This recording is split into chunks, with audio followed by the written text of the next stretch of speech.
After the War of the Five Kings, all the bases and countries involved had essentially fallen. However, there was one country that would not fall. It would temporarily be abandoned, but it wouldn't fall. It wouldn't be destroyed fully, and it would come back. And that's right, not even Lusitania would come back in the future. And since the countries in the old war had fallen, it meant that if a new country had rised, all of those members would flock. And flock they did. The Guild Forge had returned, with the three main buildings being demolished and the farm towers still being up. We immediately capitalized on our farm towers. Now, while tons of members were flocking to the Guild Forge, the server was being a little bit inactive once again, so progress on the Guild Forge did slow down. And one important thing to know is, after a war, people's armor durability and general durability on tools typically goes down.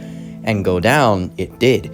People were scared to even go mining because they thought their pickaxes would break. The Guild Forge was presented with a problem. People weren't getting on and people wouldn't work. So what did the Guild Forge do? Well, it decided to expand. Rather than keeping the empire of the Guild Forge in the Guild Forge itself, we decided to, make some new countries. Now, before the Guild Forge was going to start expanding, the Guild Forge needed to be reminded who its old allies were. So we immediately went to the Vale. We proposed an alliance and the Vale accepted. But over time, the Vale just straight up joined the Empire. This is the same story for Veronia. However, there were no members in Veronia. Veronia was used as a backup country in case anything had gone wrong. Now, the thing about the Vale is that the Vale is kind of a side character within the Empire. It's not really too active. Sure, it has Mikkel owning it, but barely any progress is made in the Vale, and the Vale straight up supplied nothing to the Empire. We kind of just used it for resources like its bone meal every now and then, but it was more like a personal resource for me. Now, after the Guild Forge had finally formed its final alliances with those two countries, we decided that we needed to begin our expansion. The first country ever made after the rise of the Guild Forge was Emyrs Country. Evoker was begging to join the Empire, and I really saw no use in him. However, in Season 1, once the First World War had ended with Lionheart and Autodel, we decided to make Emyrs Country, and that was a small country owned by Hippo and Evoker. That country did decent, and I was like, if, I do need a place to dump some members just like my old Lusitania, so I guess I'll do it. And so Emyrs Country was formed.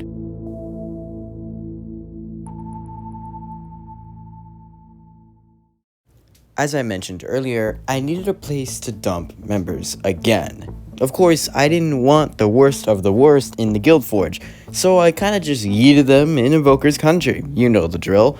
So, Emyrs Country slowly, once again, on the rise. Now, there's a little bit of an interesting change here.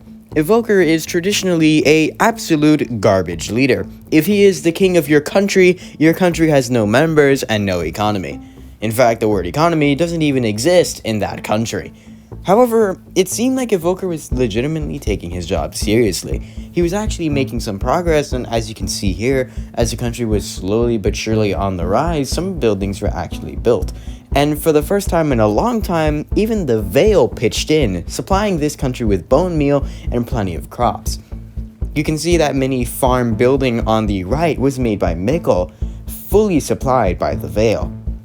Now, this was interesting because Evoker and Mikkel had a good relationship at this point. They were great friends, and since this was true, the Vale pretty much was the supplier of the country. The Guild Forge did not need to supply this country with practically anything, but there was some aid, brought in every now and then. In fact, I believe it was 3 shulker boxes of supplies that was brought in for this country. The country was on the rise, getting an enchantment table, some place to live. Hell, even some members like Bear were building their own underground bases below this country and using them as storage units. Bear even supplied the country with his own enchantment table and made his own building. And at some points, Duelist pitched in to get in some supplies and help Evoker with his blueprints. Now, when an empire makes a new country, that country is typically farther away from the main capital. But in this situation, as you can see in the bottom right of your screen, there's a little bit of land where those boats are. That land is the Guildforge. Yeah, that's right. Evoker's Country and the Guildforge are literally neighbors. They are right next to each other.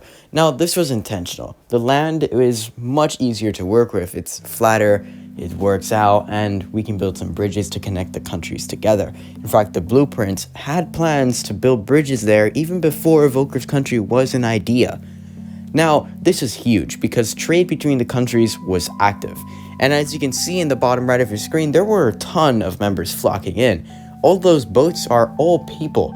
Some of them filled with 2 people and some of them just with 1. But members were flocking into the country and the country was on the rise. Now, Evoker's Country was not the only country that was formed.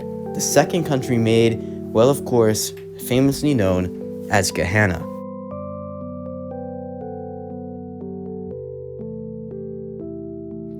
Gahanna is the third country to rise within the brand new empire. Gahanna was made by Solid. Solid got the name from a Hebrew way of saying hell.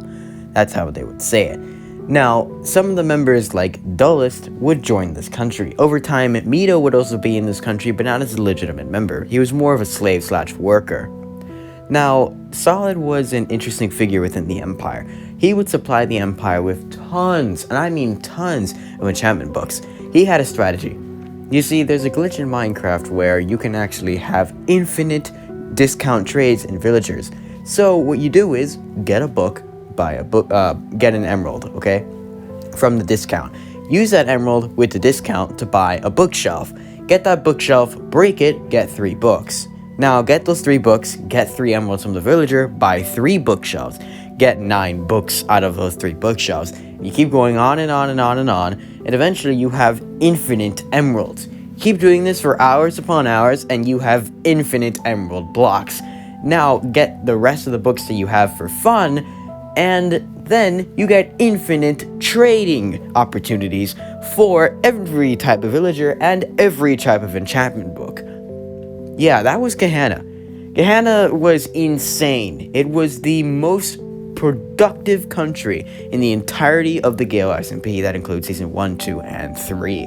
This country was insane and supplied the entirety of the empire with plenty of armor and enchantment books. Everybody was stacked thanks to Gahanna. And finally, on to the third country.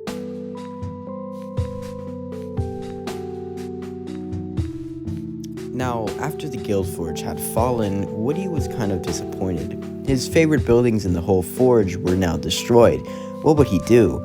Well, I was like, traditionally over the entirety of Season 1, 2, and 3 of the Gale SMP and most of Survival Land 4, he wanted to build a monument. He wanted it to be his, mostly inspired by Filza. Now, he never got the opportunity to do this. However, I finally gave it to him. Around 200 blocks away from the Guildforge in the ocean towards the south, there was an ocean monument. Me and him took the monument, and over time, he built it into what you see before you, the country of Olympia. There were now 3 countries, Evoker's Country, Gahanna, and Olympia. The 3 countries now supplying the Guildforge with their own individual supplies. Olympia on its own rise, Evoker's Country on its own rise, and Gahanna on its own rise. The 3 countries were a major factor with the brand new empire. The empire of the Guildforge was now in control of 6 countries. Those countries being the Guildforge, the Vale, Veronia, Evoker's Country, Gahanna, and Olympia. The empire was now in its prime, and it now wanted world peace. Now, that's a complete different topic, but world peace would be difficult to achieve. Now, over time, Dullest would move to Gahanna. And at this point, Gahanna was only known by 3 people, which is me, Solid, and Dullest. Now, Solid and Dullest used to work together, so they are, decent friends. Solid accepted Dullest joining the country, but Dullest didn't join because Solid was his friend. Dullest joined because he had a plan in mind. He wanted to use Gahanna's resources and Solid to take Evoker's Country. Once this plan was set into motion, it set up the very first Civil War. Gahanna had immediately declared war against Emyrs Country. The whole intention was to claim Emyrs Country and Dullest would rule it.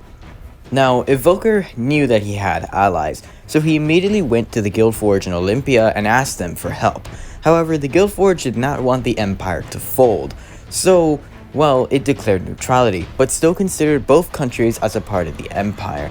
Olympia basically did the same. They declared neutrality and helped neither side. However, at around this time, Mikkel had presumed control of Veronia. Mikkel was now in control of 2 countries in the empire and had declared that Veronia and the Vale would join Evoker's side against Gahanna.